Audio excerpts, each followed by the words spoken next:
Hello, my fellow readers. This is Dark Symphony 777 with another fanfiction reading. As always, I'll link to the story will be in the description below. Please like the video, subscribe to the channel, click on that bell for notifications, leave a comment in the comment section below on your thoughts of the story, and finally, it's my opinion. My opinion is not indicative of everyone in the world, so please respect that. So, we have 5 stories left. After this one, 4 stories. I can almost taste it. But we got one more story to do before we get to the finale, because this story marks the beginning of the end, because all 4 of these are all connected to each other. So there's that. So let's do this. Fooling Around by Grass and Clouds 2. The fools go to Counterlot. Shenanigans ensue. How long are each chapters? 2, 4. Okay. Counterlot Castle was an imposing structure, built and expanded over millennia. It commanded the city and the country from its perch high on Canterhorn Mountain, visible from miles around. It was a symbol of the power and the prestige wielded by Princess Luna and our Night Court of Equestria. Visitors and guests who found themselves within its walls tended to react with humility, self-conscious, and even a touch of nervousness. After all, they were the presence of those who could raise or ruin them if they so choose. It would make almost any pony wary. Any pony, that is, provided they weren't a foal. Did you know my mom? Asked Scootaloo, jumping up and beating her wings so she could hover for a moment. She was a really awesome night guard named Nocturne. She worked really hard to defend every pony, and Viscount Prince Bluebird looked annoyed. He shot a glance at Cheryl as if to snap at her that she needed to control her class. I don't really recall the names of any pony I've counted. But you just said, Sweetie Belle said, that you were a stallion of the ponies, and you always got to know the common little ponies who served you. Yes, he did say that. And yes, he did lie. Anyway, said Bluebird, this here is a meeting room. It's where we hold our meetings. Shirley had back a sly. She had been looking forward to showing the foals around Canterlot Castle for a while now. It would be incredibly educational for them to see for themselves the seat of the government of Equestria. She had even scheduled it on Tour Day, a day where some of the lower-ranked nobles, rather than tour agency employees, showed ponies around the castle in an effort to reach out to their citizens and subjects. But while some of the other school group had got nobles that at least pretended to care what they were doing, Ponypill Elementary got what had to be the most stuck-up, vain, and arrogant noble in the court. Blueblood smiled smugly as he led the foals down to their hall. Now, this hall has an interesting history, you see. When I first became a Viscount, I was walking down this very hall when I happened to bump into Duke Sands. I approached him and informed him who I was, and therefore formed what we called a political alliance. After that, Charlie interrupted, desperate to force out another monologue of the political brilliance of Viscount Blueblood, which is none at all. What about historically? Has anything interesting happened in this hall from a historical point of view? Treaty signed, bills revised? Why, yes. In the same hallway, I rewrote the Equestrial National Note Pill badge to alter our letterhead to a far superior. Shirley couldn't help but tune Blue Blood out as she looked at her foals. They were rapidly becoming distracted, which was a problem. They could cause minor chaos if the minds wandered during class. It could be a bigger problem. I did something silly out of boredom in the halls of the Night Court. She caught the eyes of one of the 2 other chaperones, Applejack. Applejack smiled, seeming to guess at what she was thinking. Guess he's kind of a blowhard, she murmured. But don't look so nervous. I mean, what's the worst that could happen? Applejack, never say that. You just doomed us. You doomed us all. No! Shirley frowned. Well, said the royal guard. Miss Shirley, it seems that your foals sit on the royal throne, tore apart the royal linens to make keeps, and ate all the royal cakes. Eep, said Shirley. As a result, you're all banned from Canterlot forever. Well, that's not so. And you will be returned to Ponyville in the fastest way possible. By express train? By catapult. Let's just try to avoid finding out, murmured Charlie. Coming out of her reverie. Come on, Applejack, the foals are getting ahead of us. They hurried to catch up with Blue Blood. The foals and the 3rd chaperone, Heavy Roller, Blue Blood, was just chicken watching. Oh, unfortunately, I have an urgent appointment. Government business that simply can't wait. I'll just leave you in this chamber here, and I'll send along the guide for the next part of the tour. But you're supposed to be the guide for the whole day, protested Shirley, as Blueblood led the group into a tiny conference room. You wouldn't want to delay vital matters of national importance, would you? Asked Blue Blood. He left the room and turned it off. Yes. Yes, I'm pretty sure that bill to sign more mirrors into your room is going to come along just nicely. Is it mirrors? Oh, no. Charlie stifled the ground. All right, class. Let's wait here and think about what we learned until the next tour guide shows up. I doubt there's even one. What do I do now? Applejack was doing a quick count. Hang on there. And we short two little colts. Wait, what? Charlie counted heads. She counted 18, but there should have been 20. Who was in here? There's no responses. Charlie quickly looked at class again. Truffle Muncher and Featherweight, she muttered. Did any pony see where they went? Did they wander out the castle or into the dungeons, or? I think Truffle Muncher said he was hungry, said Applebloom. And we passed the Royal Canterlot Bakery one floor down, and... Charlie smiled brightly as he could make herself, and her stomach turned nervously. Thank you, Applebloom. Applejack, could you please come with me to find those two? Heavy Roller, just please keep the other fools here till we get back. Will do, said Heavy Roller. As the two grown mares left the room. A little closer, Truffle Muncher crouched behind the biggest mixing bowl he had ever seen. He gazed lovingly at the gigantic cake that had been set up only a few tables down from him. It was big, with chocolate, with vanilla icing and sprinkles and everything he loved. If he could just have one bite of that cake, the whole field trip would be worth it. Tipping over the mixing bowl on top of each other so the bakers wouldn't see him approaching, Truffle Muncher scooted closer and closer to the cake.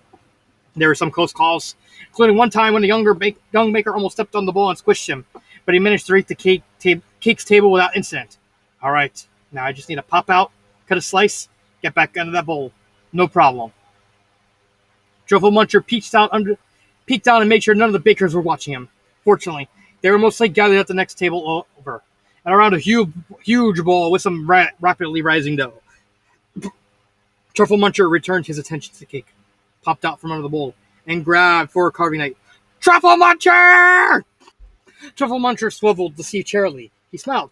Hi, Miss Charlie. I'm using my special talent. His talent for finding and consuming delicious food. That's a talent?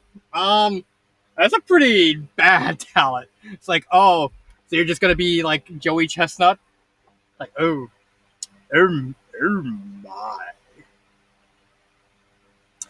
Was, in his own humble opinion, the greatest possible talent any foal could have. It was useful all over the place. Around home, when he misplaced his lunch to, well, the Canterlot Castle itself. Get back here this instant, yelled Applejack, staring into the bakery right behind Charlie. This ain't no place for a foal on his own. I'm hungry, complained Truffle Muncher. He reared back and slipped his four hooves to demonstrate how hungry he was. And I was just going to get one slice. The bakers were staring. The lead baker was, additionally, turning red. The cake is to celebrate the opening of the Canterlot Central of Artistic Desserts, he snapped. Not for a bratty fuzz! I'm not a brat. Truffle Muncher hopped over the table, even as Charlie and Applejack began to close on him. I'm just really hungry. As he said this, he swept his four hooves out again. Unfortunately, this time he knocked into something. A large box of yeast, and sent it flying. Right into the big bowl of dough. The bakers all looked at each other as the dough began to pulse. The quick-rise dough! It's got too much yeast! Yelled one. Run! Screaming the other. Truffle Muncher was about to ask why when the dough burst from the bowl. Biggest baked goods disaster in Canterlot in months! The baker looked furious. Truffle Muncher looked down. The Ponyville ponies were outside the bakery and all covered in itchy dough. They had to be outside the bakery because the inside of the bakery had been cordoned off while the special masters team of the Canterlot Castle janitorial staff, that's a mouthful, tried to salvage anything that had survived the dough explosion. Months? What was the last one? Asked puzzled Applejack. The great cake calamity. Another cake that grew to massive proportions. We had to eat our way out of the kitchen. The lead baker shook his head. It cost us 3 bakers. Oh. I'm sorry, began Charlie. They were so sick of sweets that they couldn't even look at sugar. Now they're all on diets, he hissed. Anyway, this was almost as bad. Shame on your fools! Truffle Muncher felt genuinely sad. I'm sorry, Miss Charlie. Seriously, you're going to be writing a long apology letter to these bakers, snapped Charlie. And I'm talking to your parents, young stallion. I got pictures out of it. Wait, where did Featherweight come from? What? What? Where did he come from? Yes, Featherweight, trust me. No. Applejack turned to Charlie. Probably should get back to the others. Soon. You're right, Charlie once again bowed in apology to the late baker, then turned and began marching to the two foals back to the others. But it's not fair, complained Truffle Muncher. Because of my talent, I'm good at finding and eating fancy foods. That food wasn't yours, and you delayed the tour and possibly all the other fools be very anxious. I know. Then why would you do it? Because I'm a kid and I'm hungry. Feed me. Ah. They reached the conference room. Cheerily opened the door to see Heavy Roller joking with the foals. That's what I said. I thought you wanted 10 big wheels, not 10 big eels. The foals laughed. He continued. That was one aquarium that could have used a little more clarity. Cheerily frowned. Heavy Roller? Yes. There should be 20 foals in this room, right? Count it to you want to get? Yeah. Why? There are 13, said Charlie crossly. Heavy Roller blinked, looked around, and counted. Oh. Sulu held a hoof to shut the other foals as she peered around the corner. We there yet? Whispered Apple Bloom. She was hopping up and down. I'm so excited. This is stupid, grumbled Diamond-Tiara. We should go back. No point in stopping you, said Sweetie Belle. The other three foals, Dinky, Twist, and Snails, looked at each other. You sure Miss Charlie would be okay with this? Dinky asked. She wants to learn about important government stuff, right? Asked Gulu. Well, we haven't seen any yet. But this blue blood guy's got to do some, so if we follow him, we'll learn more. Oh, Dinky thought. That makes sense. Shh. Sweetie Belle. He's moving again. Blueblood smiled as the clerk walked to the desk. Welcome back, Viscount. It's Prince, said Blueblood. I have an appointment. Right. Anyway, you can go right on in. The clerk opened a large ornate door, and Blueblood walked through it. But then, as the clerk began to close it, 7 foals sprang into action and raced for the door. Hey, called the clerk, moving to stand in front of them. We need to talk to Blueblood, said Scootaloo, smiling brightly. It's, about his urgent government business. A bunch of foals need to talk about urgent government business. Here. As the clerk, he seemed skeptical. Twist studied. We really do. She grinned. And who are you? I'm Twist. My sister is dating the element of loyalty. And I'm Snails, yelled Snails. My sister's the element of honesty. She's a really good sister, too. In fact, I think she's the best in Ponyville. No, my sister is, said Twist, turning himself. No. Screwloose smiled up to the clerk again, ignoring the arguing foals. So as you can see, we're very important. Could you please let us in? The clerk thought for a moment, then shrugged and muttered something like, the jerk deserves it anyway. He stepped out of the way. Blueblood should just be inside the 5th door on your right. Thanks, said Scootaloo, as the foals followed in. It was easy to find Blueblood. His loud and impetuous voice carried through even the thick doors. Whither, he was saying, it must match my coat. Knew it! It wasn't mirrors, but it was a dressing. Apple tried the door and found it unlocked. She pushed the door opened and, hey, said Scootaloo, that's not government business, you're just getting fitted for a new jacket. The argument was short, but furious. You have no right to follow me here, roared Blueblood. Impotent commoner fools. You are supposed to be educating us, said an offended Applebloom. Miss Charlie was shouting on you, but you just put it in the room so you can get new clothes. Yeah, said Snails. What if we grow up stupid because of you? I have no response to that. The fact that Snails said that. Blueblood stood to his feet. This is outrageous. I could have thrown in Folsom prison for bothering a noble. Your parents will never see you again. The foal stopped talking and stared at him. Blueblood smiled, apparently pleased that he cowed the foals.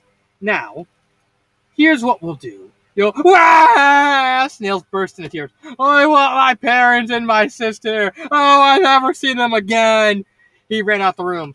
Me too, yelled Appleloo and Sweetie Belle, both starting to cry as well and chasing after him. Hey, come back! Dinky, Twist, and Scootaloo ran after them. Hey, cried Diamond-Tiara. As long as we're here, I wanted to get a new hat. Oh, Diamond-Tiara, always with the priorities. Can you get me a new hat? Get out. I'll tell Daddy on you. I don't care. But the others were gone. She sighed and followed, leaving the adults alone in the room. Blueblood frowned, then shrugged. Well, I solved the problem. He turned to his sailor. Now, where were we? You just made a bunch of fools cry, sir, said the tailor. Yes, I know. Obnoxious, aren't they? That's sad. They should do it nobly, like I would. The tailor opened his mouth, but decided to point out that Blueblood had been in hysterics when he accidentally poked him with a sewing needle would not be good for retaining his business. Of course, sir. Now, as to the jacket. It took a good 10 minutes to catch up with the sobbing Snails, Apple Bloom, and Sweetie Belle. It took another 5 to calm them down. I want to go back to the tour group, said Sweetie Belle. Please. Sure, said Dinky. She looked around. Does anyone know where we are? What do we do? Asked the panicked Squeaky Belle. What if the guards think we're trespassing and arrest us? I don't want to go to jail. They won't, said Dinky. I'm sure the guards are really nice. Apple Bloom shook her head. I heard that. The guard captain guy is the brother of that pony who sent Ursa into town. That's Shining Armor. He's going to be important in the next couple stories. Oh no, said Twist. What if the guard captain likes having Ursas eat foals too? Began Dinky. What if he rides around the castle looking for foals? Oh wait, that's Snails. What if he rides around the castle looking for foals to gobble them up? Asked Snails. I don't think they fit, said Dinky. But what if they did? You're being silly, announced Sudu. The guards won't hit us. My mom was a guard. She told me they all cared a lot about protecting all the ponies in Equestria. She smiled. In fact, I bet if we find the guard, they'll help us make our way back to Miss Cheerilee. Unless they sent Ursas to eat us first, said Snails. That won't help him. Besides, we're not cowards, right? We're brave. Let's go, Scootaloo cheered. I don't know, said Twist, who was looking kind of scared. Maybe we should just hide in that room over there until Miss Cheerilee shows up. Dinky nodded.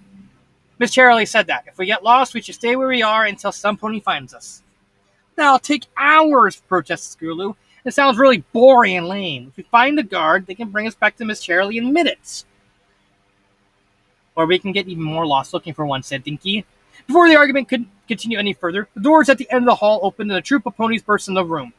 They were big and athletic, wearing purple and black armor and carrying mean-looking swords and spears. And they were racing right towards the falls. Hurry, roared the leader. Keep on going, whatever happens. Ah! Yelled most of the foals. The 10 or so night guards suddenly bearing down on them was a frightening sight. Twist, Dinky, and Snails went up, dashing down a short side corridor into another hallway, while Sweetie Belle and Apple Bloom dove into the room that Twist had pointed out earlier. Within moments, most of the foals were gone. Hey, complained the guard. We're not running at you. Don't be scared, but it was no use. Most of the foals had already scattered into the castle. And only Scootaloo stood her ground. Hey, she called. Stop. We're a bunch of lost foals and we need help. The guard skidded to a halt. The leader walked up to Scootaloo, towering over the foal.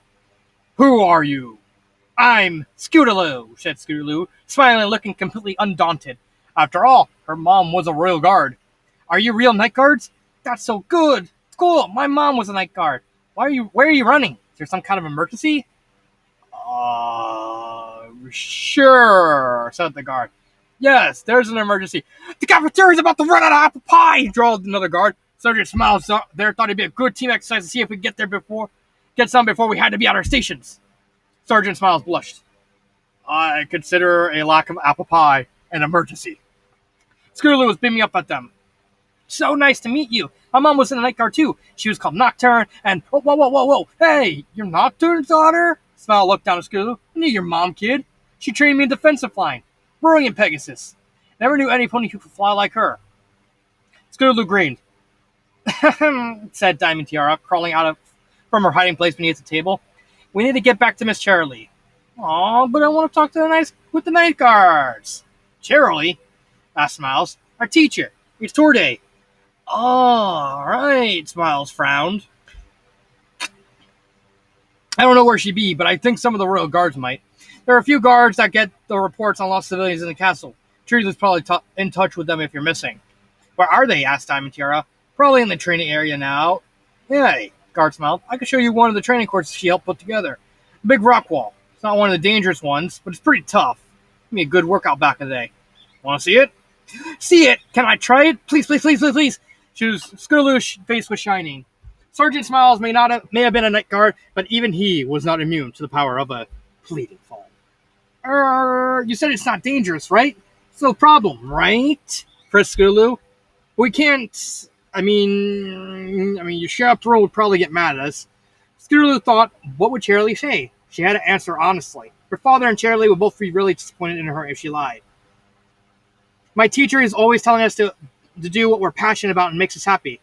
And I really passionately want to do this. So she'd definitely be in favor of it, Scootaloo decided to say. She's not wrong. She's not lying. Plus, she's been telling me I have so much energy that I should find constructive activities to burn some of it. And I'll bet one of these courses would count. And she says we each fall should expand our horizons and try new things and take advantage of opportunities. And the guards seemed skeptical, but said, well, I don't think y'all get to go onto the court on the course itself, but there's no harm in showing it to you. Scootaloo smiled and nodded, already considering how to cute or plead her way onto the course once they arrived. Diamond Tiara muttered something that sounded like crazy fall. But Scootaloo was too excited to care. Sweetie Bella's eyes widened as she looked at all the clues. These are amazing! Apple Bloom and Sweetie Belle had run through a series of narrow rooms and passages. Oh, it's raining. And passages to escape the guards, which they were both sure planned on feeding them to Ursa's. They were confident that they lost the guards. Unfortunately, they ended up more lost than ever. It was Sweetie Belle, in the course to try and random doors, who stumbled on the fantastic wardrobes. She just opened the door, and right behind it was a stunning dress with diamonds and pearls studding in a deep blue fabric. It looked like there was a starry night sky. Let's look at them. Sweetie Belle ran into the room and began searching through the clothes. There was one outfit of bright whites and reds that looked like the sort of thing a mighty warrior would wear before charging off into battle evil. A soft yellow and green outfit that had the feel of bucolic? I'm pretty sure that I pretty butchered that. Bucolic. Tranquility, and even an outfit of the purest black thread that Sweetie Belle said was obviously for spies. But most of the outfits were variations of the first theme: deep blue, purple, or black, with bright gems or threads making isolated pockets of bright white and yellow light. My sister would love this stuff. I don't know if we should be here, said Apple Bloom. Oh, come on, Apple Bloom. This is a once in a lifetime chance. I bet some really beautiful noble owns this room. You got it right. And she wears these dresses when she goes to balls and looking for a special sun pony. Sweetie Belle's eyes were dreamy. And she wears that one when she goes out for a hike in the country. And that one when she's dancing in the grand ballroom. And I think you've been listening to Rarity too much. Sweetie Belle stared at the first dress, the diamond and pearl-studded one. I love to try it on, she breathed. It's not ours. Sweetie Belle looked at Apple Bloom's eyes pleading. Yeah, but, we won't hurt it. Doesn't Miss Charlie always say we should try new things? Well, yeah. And that we should always give Pony the benefit of the doubt, Sweetie Belle grinned. I bet whoever owns these would be happy that too. Sweet, innocent fools like us loved them so much that we tried them on. Apple Bloom was sure about that, but Sweetie Belle was such a nice pony. I guess. All right, I'll help you try it on. Yay, Sweetie Belle said. The two of them got the dress off the hanger, and Sweetie Belle stepped inside. It was far too long at first, but then it glowed slightly and adjusted itself to fit Sweetie Belle's body. The foal grinned as she admired herself in the mirror. I want Merity to make me a dress like this. Apple Bloom glanced around nervously. It looks real nice, yeah, but we should go in. A door opened from slightly nearby. Just get the dress, said a slightly cross voice. Sweetie Belle's eyes widened. She began trying to take off the dress off. Then it shrunk in to fit her so perfectly that she couldn't get her head out of it. Help! Apple Bloom grabbed her and began to drag her to a dark corner. But before they got there, the door to the room opened and two other ponies walked in. Apple Bloom didn't recognize one of them, a tall stallion with a finely styled hair, delicate yellow coat, and needle-marked cutie mark. But she knew the other one well enough. Her face was on paintings, and in books, and selling the money. Princess Luna Equestris, ruler of Equestria, nigh omnipotent, eloquent with the power to raise cities and flatten mountains, stare at the falls. Is that my dress? Said Sweetie Belle. Dinky looked around. Now, where are we? They were in another long hallway, this one with many ornate doors. The hall was carpeted and decorated very finely, and the windows all had fancy images on them. It looked like some rich old pony's home. Some ponies probably live here, said Twist, looking at the doors. Maybe we can find a nice place to help us. Snails read a sign above the hallway. Noble quarters. Hey, this is where the nobles live. Cool. Are there any good nobles that we can talk to? Wondered Twist. Dinky thought. Trixie had mentioned something about this. The night court is full of meanies and jerks, Trixie had ranted, pounding her bottle of bourbon on the table. Oh yeah, there's your first answer. Don't listen to drunk Trixie. I can't believe the horrible thing they just did. You still mad they ignored your suggestion? Yes! I worked really hard on that bill. It would have been a great bill, but they ignored it because it came from me. I'm sure your genius will be seen, said Pokey. Your bill will pass, and thus Casual Friday will be extended through the whole week. Yes, but not nearly soon enough. They're all jerks. I don't think so, said Dinky. We should keep going. Snail was reading signs on the wall. Oh, I know where we should go. It's that Charlie and Applejack and Heavy Roller can find us. Follow me. Where? Dinky said, asked Dinky, trotting after him. Snails led the foals to one particular door with a big leaf raised up outside out of the surface. He tried the door and found it locked. In here. The room was well furnished and very well organized. There was a desk in the center of the room, several bookshelves with tomes and documents, and a few filing cabinets. There were other doors, three of them open and leading to a kitchen, a sitting room, and a bedroom, respectively. The floor itself was clean, except for a very large box set just in front of the desk. This is nice, said Snails. Dinky frowned.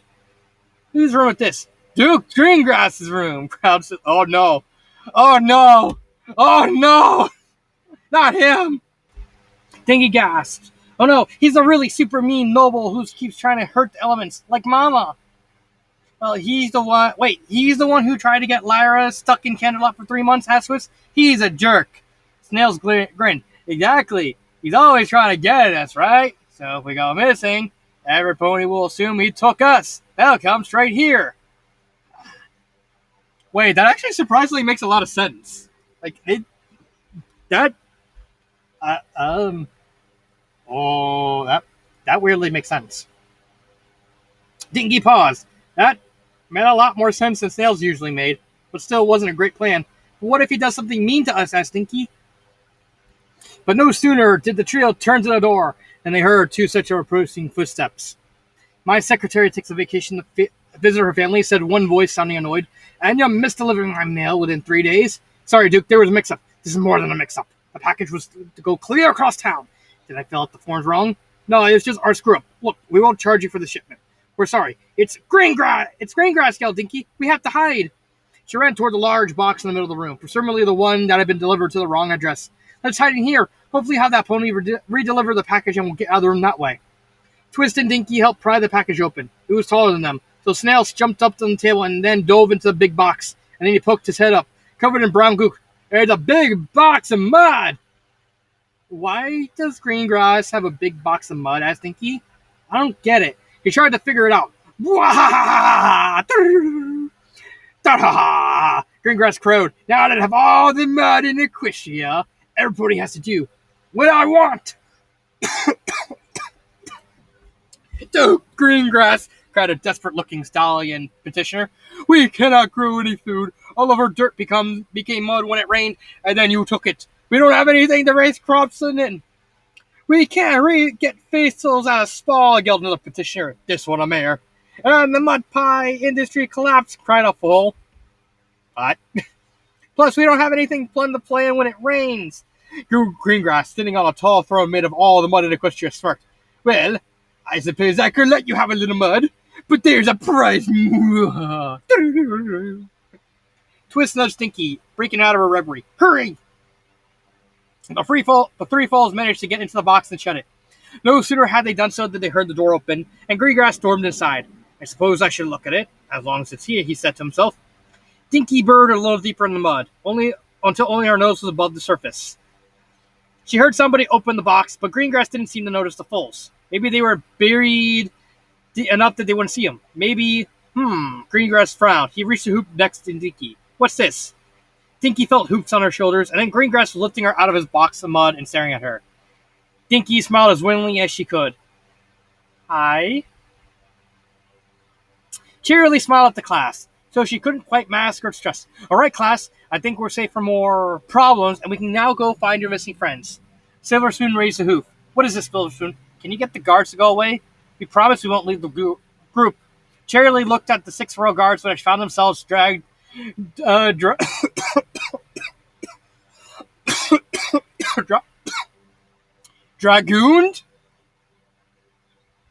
Dragooned, yes, let's go with that. They were just themselves dragooned into making sure foes didn't wander off duty. No, Silver Spoon, I can't. Anything else?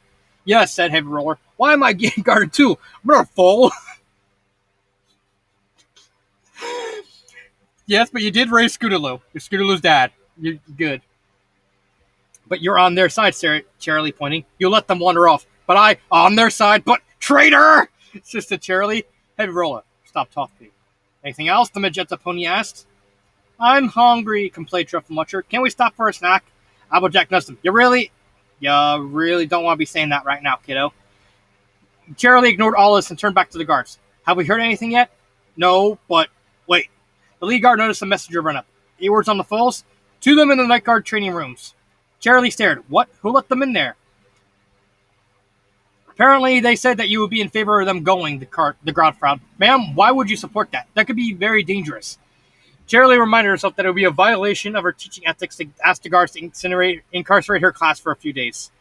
Let's just go find him. Fine, I'll shout. The doors to the night guard. Training rooms were big, dark, and imposing. Da-da! The 2 night guards standing outside of them with raised spears only made the room look more off limits. Da-da! Lastly, the cross, the reddish swords above the door added that extra touch that would make sure no rational pony would go into that room without a good reason. Da-da-da-da! But foals weren't rational, as Charlie learned anew every day. So with a deep breath to bolster her courage, she pushed the door open and entered the room. The night guard training room, or at least this one, was about the size of a standard basketball court and was filled with various courses and machines. Near the entrance, Charlie saw a few night guards working out on a weightlifting machine, while a tall one barked orders and insults at them. Yeah, that sounds like shining armor. There was a long passage with spikes and wires strewn throughout it, forcing the Pegasus passing through to zigzag around to avoid hitting them all. And in the back of the room, there was a large rock climbing wall. There was, of course, an orange Pegasus full, about a third of the way up the wall. Scootaloo was on a harness and had a helmet, yes, but still, she was about a third of the way up a massive climbing wall. Very difficult climbing wall, from the looks of it. And were there boulders perched on top of it? Scootaloo! Cried out Charlie. Scootaloo, get down here! Well, said Featherweight, going for his camera. That's awesome! Scootaloo seemed to distantly hear Charlie, and she turned her head so that she could look at her teacher. Miss Charlie, she yelled. Look at me! Look at how high I am! The chaperones raced over, dodging around the night guards that trotted up and asked them what they were doing. Who's in charge of this climbing wall? Yelled Charlie.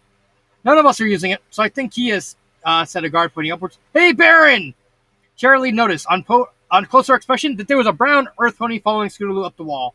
He glanced down. Oh, you must be Miss Charlie, he called down.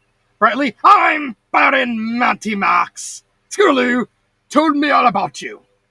Charlie attempted to control her temper. Yes, well, I think it's great to have teachers who want to encourage the students' passions to the extent. Monty smiled. My teachers always got mad at me when they caught me climbing on stuff. What? Asked Charlie. The gods let me climb here in exchange for lessons for the newbies. I was just getting started when Sergeant Smiles brought Scootaloo in here. Scootaloo, in a process of climbing to a higher rock, pried one hoof up the rocks to wave at the adults in response to her name. And she said that she really wanted to climb the wall. And you, a chaperone, wanted her to do it. How could I say no to that? So I got into the safety gear, and up we went. She told you I wanted her to climb up the wall, said Charlie. Yep. You believed her. Well, just look at her, Monty smiled. I don't think such an obviously sweet and innocent fool would lie or say something she wasn't sure was true. No, she would. Scootaloo turned to look down again, beaming and looking for all the world like a pure and honest fool. Don't help matters, Scootaloo. Charlie forced herself to turn away from Scootaloo's cute, shining eyes before she was hypnotized into giving Scootaloo a gold star and an ice cream cone. In any event, the field trip is just about over, she managed. Can you please get Scootaloo down? Aw, complained Scootaloo, but I want to get to the top. Sorry, kid, said Monty. Should listen to your teacher. Come on, kid, kick off like I showed you. Scootaloo kicked off the wall, swinging over spaces supported just by the rope. Charlie opened her mouth to scream, but then the belaying pony began to lower Scootaloo. In a moment, Scootaloo was on the ground, although Monty still got down first by scampering down the wall. That was awesome, said Scootaloo. Thanks, Baron Max. Before Max could say anything, Charlie marched over to him. You should be ashamed of yourself, she snapped, letting a child take part in such a dangerous activity. But the boilers weren't even primed, and she had all the safety gear. What if she got hurt, demanded Charlie. Heavy Roller, do you have anything to say about to someone who set your daughter up that wall? Wait a minute. Wasn't he with the fall? Oh wait, it's the badge chaperone. Heavy Roller thought for a few moments, looking like he was having trouble deciding on what to say. You're the one who got her outfitted to climb the wall. Well, yeah. Monty looked down. I'm sorry if I screwed up. I'm still new, and Heavy Roller threw his forelegs out and embraced Monty. You convinced her to wear safety gear. Cheerilee stared, as in Monty. What? They both said. I had to beg her for hours to get her to wear a helmet on her scooper. She still hasn't put seatbelts in her wagon. She wanted to go swimming in snakebite fog without even taking snake repellent. But you got her to wear a helmet and a harness before doing something dangerous? That's incredible. Of course, said Monty, recovering some of his cheer. Safety first. Hey, Scootaloo, you're going to put seatbelts on that wagon, right? Yes, sir, chirped Scootaloo, because if I stay safe, I won't get hurt. And then I can keep doing awesome things. But if I get hurt, I'll have to spend days or weeks in the hospital, and I won't be able to... Basically, just appeal to her ego for doing something cool. Say, hey, kid, yes? Do you want to do something cool? Yes, it's called safety. But that's not cool, but you get to do more cool things if you have safety. Ooh, wait, why? Because if you get hurt, you won't be able to do those cool things for several weeks. I'll do it. Exactly, said Monty. I might even install emergency brakes on the scooter and begin to do... That's amazing, interrupted Heavy Roller, hugging Monty all the tighter. God, breathe, injected Monty. Heavy's hug seemed to be straining the limits of Monty's ribcage. Heavy Roller finally released Monty. Thank you, if you ever need any wagon-related favors. All right, said Applejack. I love a happy reunion, but we still got 6 fools AWOL. Been a pleasure, Baron, but... I understand completely. Have a good day, chirped Monty, before turning and climbing up the rock wall as easy as he might walk across a flat surface. Cheerilee sighed as she looked at Heavy Roller and Scootaloo embracing. She hadn't even gotten to yell at Monty Max. Sometimes she wondered how Trixie dealt with the court on a daily basis without going mad. It's called bourbon. Lots and lots of bourbon. Applejack is right. We need to find the others. Miss Cheerilee, asked Scootaloo, climbing up on her father's back. Can I come back sometime and climb the whole wall? Scootaloo, what you do is incredibly risky, but it's my mom's wall. She designed it, and I want to prove that I'm good enough for it, and she paused. Sorry I climbed it when I shouldn't, but I just wanted to... She couldn't seem to finish. Cheerilee frowned. She hadn't known that detail. Scootaloo, I know you love your brother very much, but... Scootaloo's eyes began to water. I will ask Trixie, and some of my Canterlot friends, to talk to night guards that they know. I'm sure many of them have stories about Nocturne they'd be happy to share with you. You can even present those stories at a family appreciation day. Scootaloo brightened. Like, really? When? Get out of detention. Once at this rate, will be just before you graduate college, Cheerilee thought but did not say. She was still upset with Scootaloo, but that conversation could wait until later. After Scootaloo had some time to process her discovery, so she just said, soon enough. Now please go rejoin your classmates. I thought there were 2 fools here, said Applejack. Where's the second? Oh, said Scootaloo. Diamond Tiara was just making fun of a guard's armor and saying it was ugly. So the guard said she'd volunteer herself to help her with a drill. She paused. Hey, Miss Cheerilee? What is Bellassa? Oh, God, no! Oh, God, no! Before Cheerilee could answer, she heard a scream, and turned in time to see a Pegasus diving right for the ground with a pink fold tied to her back. Oh, said Scootaloo. So that's what it means. A quick application of lasso later, the chaperones at 15 Falls left the court training room. Now what? Asked Heavy Roller, still letting Scootaloo round on his back. Where are the others? I don't know, said Cheerilee. Excuse me, I'm looking for a black Cheerilee punch. Cheerilee turned to a new pony approaching her. That's me. How can I help you? The newcomer had a yellow coat and a needle for a cutie mark. He bowed. My name is Tip Top Taylor.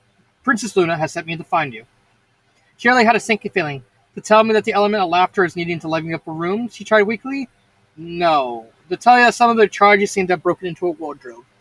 As Cheerilee ran with the others towards the wardrobe chamber, she tried not to panic, but couldn't help but wonder what Luna's most likely reaction would be. Falls! Luna roared. You have defiled the royal wardrobe. You have wrinkled the royal dresses, stained the royal blouses, and creased the royal hats. And that isn't even mentioned what you did to the royal socks. The fools cringed. Cheerilee cringed too, helpless before Luna's Fernie. Such a crime! Meant banishment! Applejack nudged Cheerilee. Hey, calm down, Sugar Cube. She said, don't worry. Luna likes fools, remember? Cheerilee nodded. That was true. But I couldn't possibly banish such cute, innocent fools, Luna concluded. Well, at least something impending one of them on the head. Cheerilee let out a sigh of relief. Instead, I shall banish the negligent teacher. I shall send her to a faraway land, where teachers are expected to teach strictly according to tests, and ensure that all students think exactly the same way. When there are no art classes or extracurriculars, my teachers are required to get 5 hours of homework a night to toughen their charges. Charlie's lips trembled. Am I allowed to love and care for my students? No.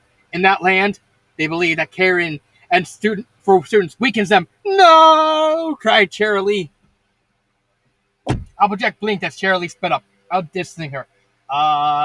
Charlie, it ain't a race, wait up! I can't be banished there. I'm too nice of a teacher. Huh? Asked Charlie, asked Applejack, but Charlie was already racing down the hall. Charlie busted in the room. I'm so sorry, she cried out, bending into a bow as she ran. Unfortunately, running while bowing was difficult. Charlie tripped and went sprawling into a large rack of dresses. Whoa there, Applejack quickly lassoed it right before it fell over, as Heavy Roller ran up to help the teacher up. Careful, the guardsman stopped short while the other foes just outside the room. Miss Charlie, are you okay? The chaperones turned to see Sweetie Belle and Apple Bloom. They were both wearing little pages' outfits, sharp white sock shirts, black vests, and dapper hats. Behind them was Luna, looking quite amused. Oh no, she turned them into her young words. It's like, I shall now make you do dangerous task. You get my mail. But mail's right there on the dresser. Can you do it? While being hunted by the evil mini tater tots that eat little full loves and cook them for dinner. Into tater tots. Mama. I find princess. Charlie bowed low, this time doing so without tripping. I'm sorry. Think nothing of it, said Luna. I understand that foes can be rambunctious, she smiled. That said, Sweetie Belle, Apple Bloom, why don't you tell Miss Cheerily what you learned today? Sweetie Belle nodded. It's wrong to try on clothes that aren't yours, even if they're really beautiful. We shouldn't have done it. We told Luna we were very sorry. Apple Bloom nodded.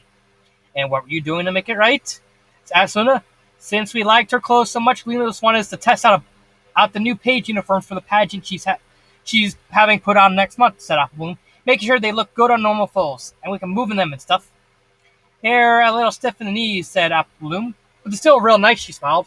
Thanks for letting us try them on, Princess, with permission, too. Luna smiled broadly. And the other thing? If the other foes think Apple Bloom or I have a really nice piece of jewelry or dress or something, we'll let them try it on, too, said Sweetie Belle.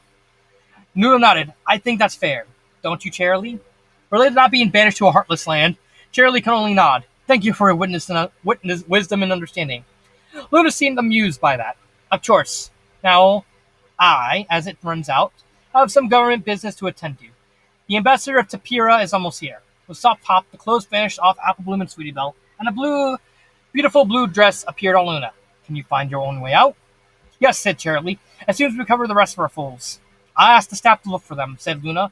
Now, if you excuse me, she vanished into a blue cloud. Sweetie Belle and Apple Bloom stared at each other, then said, as one, wow. That was awesome, said Sweetie Belle. Totally, said Apple Bloom.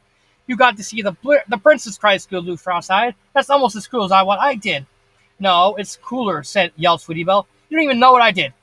Girls! Yelled Charlie. The last thing she needed was for the foals to begin comparing adventures. As the loser and all them foals will probably want to go off bigger adventures so they can win the next round of arguments. We will discuss these adventures. Oh, believe me, we'll discuss them. But first, I think we should cover the rest of the class. Now, does anybody have any idea where Dinky, Snails, and Twist are? Probably the most inconvenient place possible, joked Applejack. For them, since they're all related to the elements, that'd be Greengrass quarters, said Cheerily. But I don't think they'd be foolish enough to go there. Did you say Greengrass? Snips asked. He was jumping around in excitement. Snails told me he wanted to see Greengrass while we were here. What? Why? Asked Cheerily, stupefied. His sister said that Greengrass is a complete monster, and he wanted to see a real monster. Yep, that sounds like Snails, all right. That sounds like something he would do. He guessed that Greengrass has 3 heads and fangs and claws, and he breathes fire. Cool, yelled a few of the foals. Can we see Monster Greengrass? Yelled asked Featherweight in a sweet voice as he could muster. No, said Cheerily. Okay, look, I will go see if any pony is with Greengrass. Applejack, stay with the foals and Heavy Roller. Make sure they don't wander off. Check, said Applejack. Hey, said Heavy Roller. Cheerily ignored this. It was time to see the Duke. As Cheerily ran, she tried not to panic. She tried not to think of what horrible scheme the Duke was unleashing at that very moment. Wahahaha! Duke Greengrass laughed. Now that I have the Ponyville foes in my power, nothing is out of my reach. What will you do to us? Cried Dinky from within her tiny cage. I will turn you into horrible brats.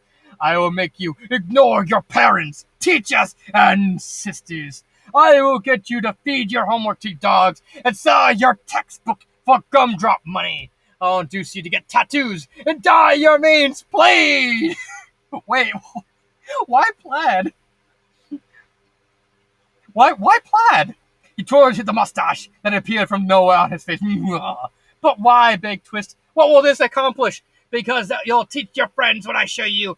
Soon, every foe in Ponyville will be a jerk. And once that's done, I will perform a political maneuver so complicated and intricate your foolish minds could never grasp it. After that, it's only a matter of time before I rule Ponyville. Dinky thought, is the political movie you're telling the court that Ponyville is raising foals blindly, since the foals are all meanies and need to step in fixings? Greengrass paused.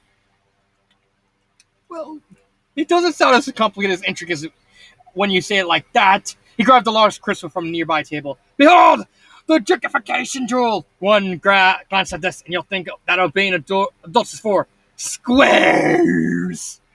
He moved the cool jewel closer and closer to Dinky. Fortunately, Charlie reached the Duke's quarters before that thought ran its course. Breathing heavily, she took a moment to gather herself and listened through the door. Oh no, Dinky yelled. That's horrible.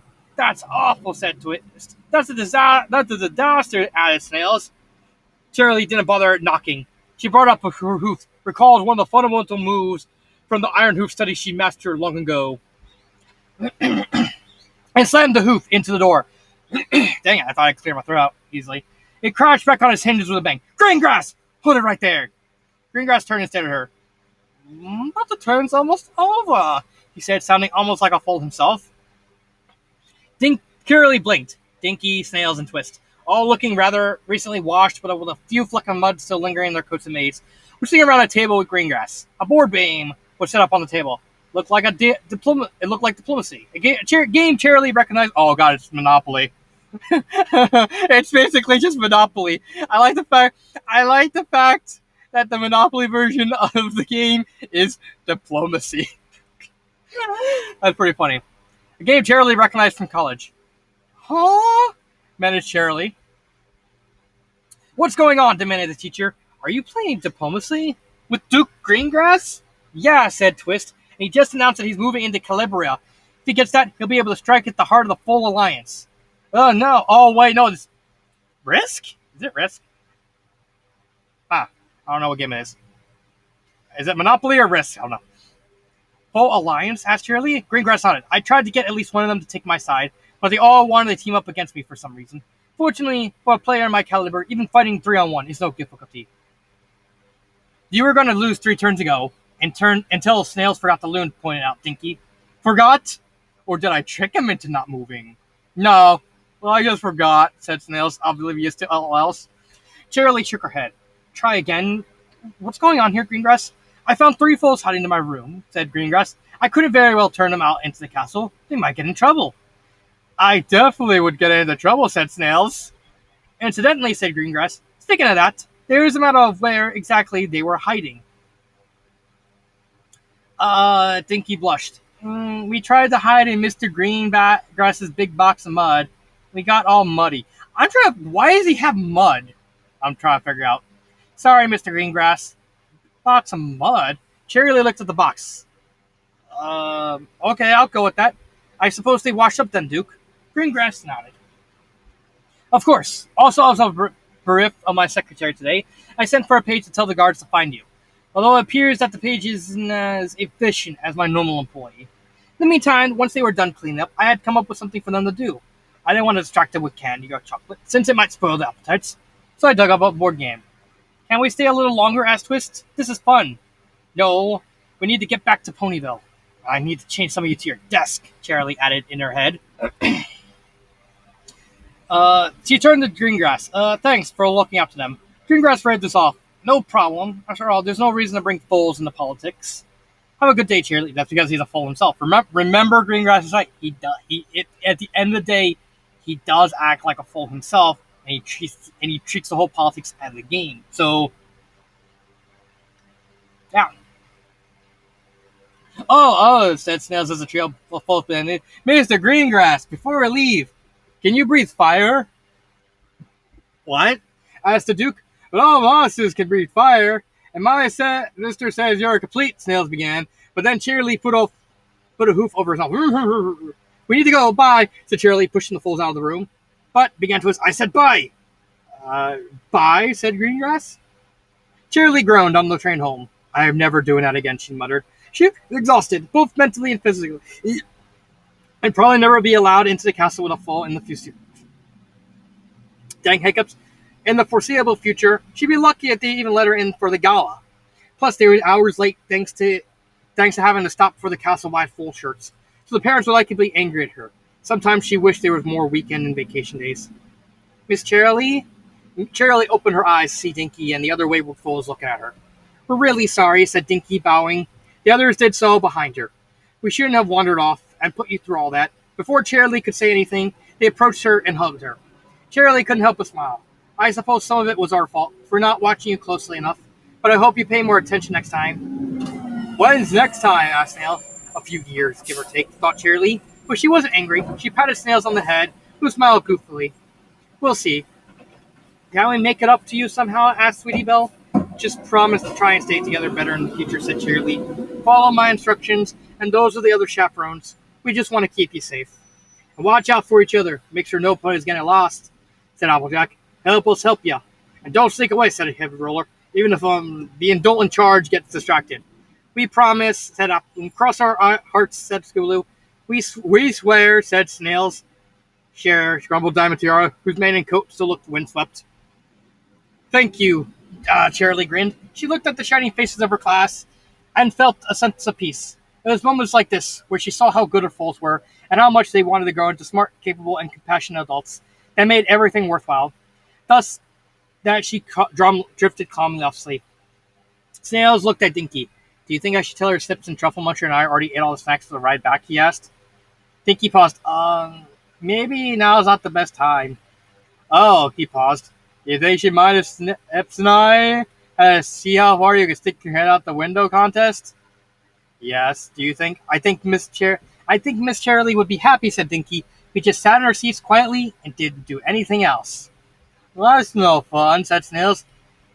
But I guess if it would make her happy, it's the right thing to do. Dinky followed Snails and sat across from him, taking the aisle seat next to Scootaloo. Well, that was interesting, she said. Scootaloo nodded. I'm going to learn more about what my mom did in the guard, she grinned. Miss Cheerily is the best teacher ever. And she wasn't even mad at me for trying on Luna's dresses, said Sweetie Belle, from one seat down. Dinky nodded. She's a really good teacher. We should do something to thank her for being so understanding. The fools looked at each other, smiles slowly spreading over their faces. Cheerily entered her classroom the next morning, feeling rested and happy. She was ready to face the day. Good morning, class. Staring her in the face was a gigantic heart-shaped piece of construction paper, thoroughly covered in glitter, lace, ribbon, and paint. Standing around the heart were 20 smiling foals. We love you, Miss Cheerily, yelled her class. Cheerily grinned, and I love you too. The foals rushed forward, and Cheerily eagerly hugged them, and then she paused. How many of you are still covered in super glue? There was a pause. Can anybody break away from this cluster? There was a brief, furious struggle, which accomplished nothing. All right, class, let's all try to hop to the solvent on the counter. And that is Foaling Around. That is a good story. I like the fact that he didn't really make the southern accent so thick, thankfully. But overall, this was a good story. I liked it. It's just a cute little story that's just accomplishes just a little bit to get us a little bit in the mindset of what's coming up. This is basically just a prelude to these 4 stories. Like I said at the beginning, these 4 stories are all connected, so I had to do these. So these 2 are going to be together, and these 2 are going to be together. And then that's it. Lunaverse is done. I can move on. Hopefully, let's move. What's the next story? Oh no! More ponies. Not more ponies. But yeah, that is the end of Foaling Around. I give this a 5 out of 5. Don't really see anything wrong with it. I'll see you next time. This has been Dark Symphony 777, and